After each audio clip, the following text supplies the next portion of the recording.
Hey guys, this is OddOneGaming. This is going to be another Raid Shadow Legends video. So we are back on the free-to-play today because we are back with some fusion grind. Most of you were aware that the last few days there was nothing going on for the fusion. I don't know, Palladium decided to just give us a little bit of a break.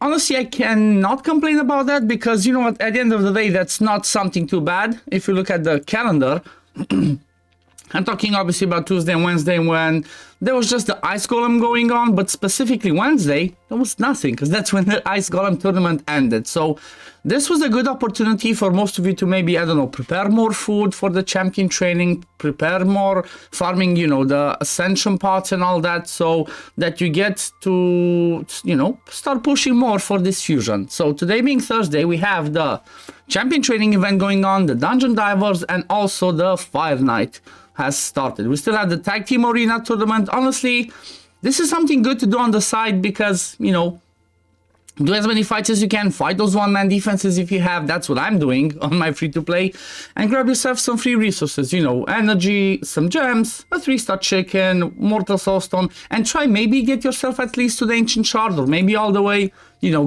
do as much as you can. Don't break the bank for this. Just take advantage of the extra resources if you can. If not, you know, it is what it is. Just grab what you can and move on. But the Fire Night seems to be just kind of like the same as the usual dungeons. 2,250 points to grab the rare. Honestly, I think for the Fire Night, I'm just going to go till here. I'm going to stop because I'm not as fussed about a 4-star chicken. I'm not going to lie. Another 500 points just to get a 4-star chicken. I'm not sure if it's worth it or not. I don't know. Leave it in the comments below. What do you guys think? Do you think it's worth it to push another 500 points to grab the chicken or not? From my point of view, I'd rather skip it. If it was an epic book, well, that would have been a different story, or a 5-star chicken, because books are always, you know, always welcome because they're a commodity, they're pretty rare. Chickens, you can just farm. You can just farm them. So yeah, I think that's what I'm going to be doing for this one. Then we're going to have championship starting tomorrow, which honestly, I'm hoping to do, as I said, I was preparing for this, I'm hoping to do as much as possible for the champion chase without pulling any shards, or maybe just some of the mystery shards. But when it comes to the events, dungeon divers, honestly, I'm a bit surprised. Because if you remember the previous one, why am I floating? If you remember the previous one, it was at like what, 3,800 points, something like that. So this one only being at 2,850 should not be as hard to do because, you know, double dips with Fire Night, double dips with champion training. So it's definitely a good one, and I feel like it's going to be achievable. Well, when it comes to champion training though, it's a little bit tricky. I mean, not for me, but maybe for other people that are not prepared. But usually champion training events are quite lengthy, and you know, they usually require a ton of points. Personally, I will go all the way on this one. I'm gonna go all the way because I always try to grab myself the legendary tome. This is something extremely important, guys. Legendary tomes, again, I've said it a million times in my videos. I'm going to say it again. If there's a legendary tome as a milestone reward, always go for it. You know how rare these books are. Unless you're farming consistently, the doomed are hard, and you're getting Ultra Nightmare, Double Chest, and Nightmare, then, you know, even like that, on my main account, I don't have all the books to book all the legendaries as I'd want. So grabbing a legendary tome is always good to do. So that's what I will be doing. Luckily, this is on for 5 days. So, you know, if it was a 3-day thing, then I'll be like, damn, that's a lot. But because it's on for 5 days, I do not think this is a problem. Like, I'm quite happy with this. Hopefully, I'm going to get some lucky stuff from gold chests and platinum champs, but I'm not going to have too high expectations. So I'm definitely going to grab this and go all the way here. What I'm definitely going to try to do is grab this rare as well, because if I go over here in the fusion to check my progress, I have 3, 4, I have 7 already prepared. For, you know, I still need to level them up. It's a champion training. That's what I will do. But I'm going to grab hopefully the 8th one from Fire Night. And that's going to be able to give me 500 points from fusing 2 of the epics. That's what I will be doing tomorrow. Please do not fuse them today if you have them. Or if you already did, I'm sorry to hear that, but fuse them only tomorrow because you're going to easily grab yourself 500 points for the champion chase, guys. You know, always try to think ahead of time. Always try to do that. So if I think about that, there's going to be, let's look at the calendar because it's easier. So let's say I grab the Fire Night, that's 8. If I grab the champion training one, that's going to be 9. Dungeon Divers, 10. artifact enhancement 11. And maybe if I manage to do artifact enhancement, dungeon drivers, Fire Knight, and the classic arena by Sunday at least, because then Monday morning the champion chase ends. So my goal is to grab the other 4 by Sunday, so I can fuse another one of the epics, which is it's gonna give me another 250 points. So you know that's gonna be 750 points without pulling any shards, just by fusing those epics. So that's what I'm gonna try to do this weekend. And then at the same time, if I add the Supreme Elhain, that's gonna be another 750 plus 650. That's 1400 points I should have this weekend without pulling any shards.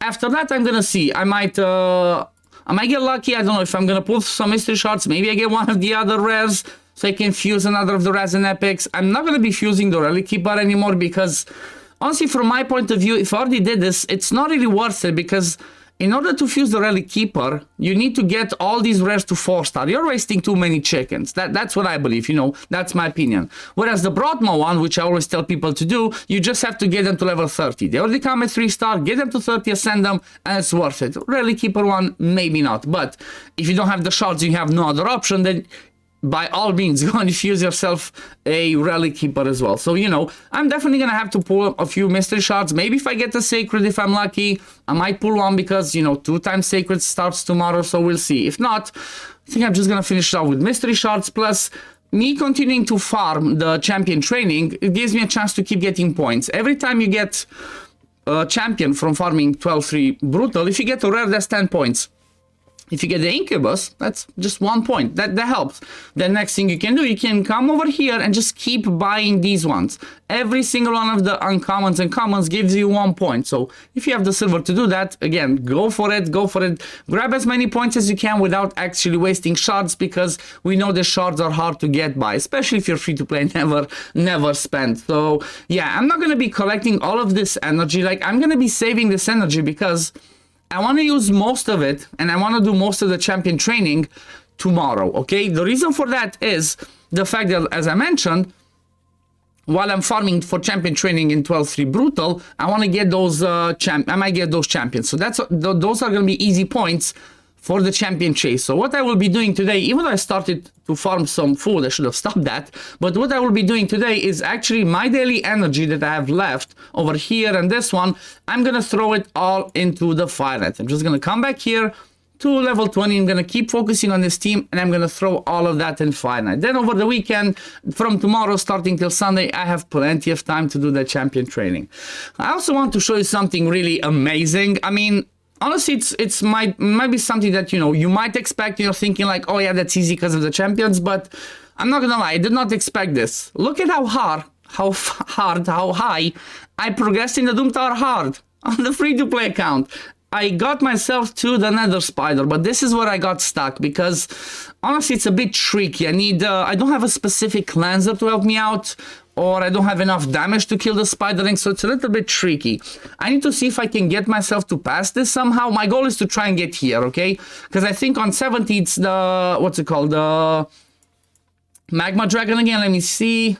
No, it's the Frost Spider. I should be able to do this one somehow if I get there with the lead from Tomb Lord and all that, but I really want to grab myself the Void Shard. You know, I always say in my videos, the most important things in this game are the Demon Lord Clan Boss, the Faction Wars, and the Doom Tower. These 3 things give either time-limited rewards or the best type of reward. So keep that in mind and always try to do those things. And that's why, you know, I'm trying to push, get myself this energy. Like, yesterday when I did this gave me 500 energy, which is a lot. And the team that I used was the usual one. It's this team over here and Tomb Lord.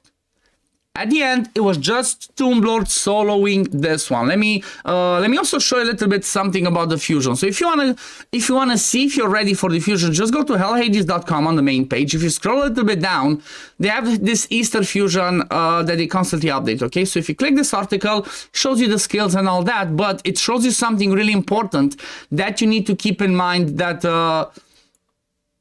let me see, is it this?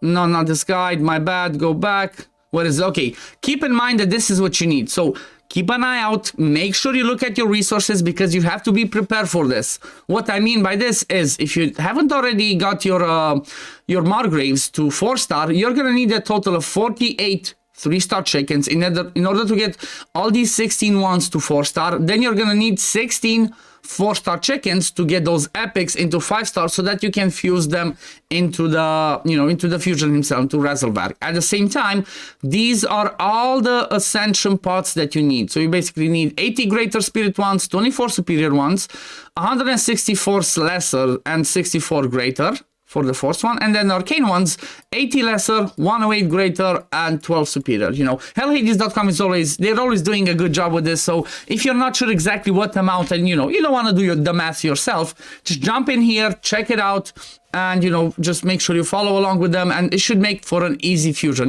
My videos in combination with their guide on the site should help you pass this one. But yeah, let me quickly show you, I guess, as well, this one. When it comes to the Scarab King, I beat it, like I said, with just that team that you saw, and at the end was Tumblr soloing it. Let me see if I can find a picture, because I shared it in the chat as I was, I was surprised, but this is how it looked, okay? So this is how this one looked. It took me 5 minutes and 11 seconds, 125 tons. Basically, at the boss, everybody died. It was just Tumblr. Tumblr soloing with his poisons, decreased speed on the A1, with a little bit of Brimstone, but Brimstone does not do as crazy damage on the Scarab King as in other places, but still, he's just an amazing champion. That's why I love this guy. He just soloed it, and let me actually show you his build. It's the same one, guys. Same build that I had on him from like a month and a half ago. Not much change. 214 speed, 100% crit rate, so he lands 4 poisons and lands a decreased speed when he crits. Survivability and 237 accuracy. The advantage with him and the accuracy is he also has a good lead for the Doom Tower. He has 70 accuracy in the Doom Tower, because the higher you get, the more accuracy you need to land your debuffs, and the more resistance you need at the same time to resist the debuffs, which it's a little bit harder. So, try to not worry about resisting. Oh yeah, by the way, I have no resistance. He kept getting provoked, or I was relying on the RNG of not being provoked. After that happened, just, having decreased speed poisons, Tumblr made it an easy clap job. But yeah, so far so good. The fusion's looking good. I'm kind of looking forward to getting him as well and building him. I'm also looking forward to building my Supreme Elhain, because she's gonna be an instant 6-star this weekend, as she will be my PvE nuker. Somebody made a really good point in one of my YouTube videos. Shout out to you. I forgot who you are, but if you're watching this video, leave a comment so that I can thank you again for the idea. And this is what I'm talking about. Let me see. This AoE. So attacks on enemy, damage increases by 10% for each debuff on each target. This one, if I decide to book her, goes on a 3-turn cooldown. It also resets the crack shot skill if it kills an enemy. The reason why this one's so much better than Tranda, as an example, is because of this part of the 10%. If you think about it, I'm using Tumblr in every one of my teams. What does he provide? Decreased defense, decreased attack AoE on the A3, and then 4 poisons AoE. That's 6 debuffs by one champion. So 6 debuffs with this one, that's a 60% damage increase.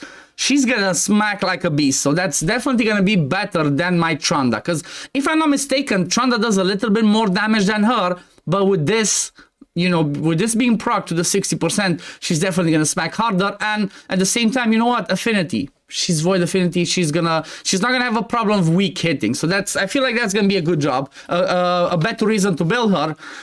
But I will obviously build my Tranda as well at a later stage. But Supreme Elhain has priority. Anyway, I've talked enough for this one. But this is my progress so far with this fusion. I hope you guys are doing well with this fusion so far. I'm gonna come back tomorrow with another video showing you what I'm doing, as always.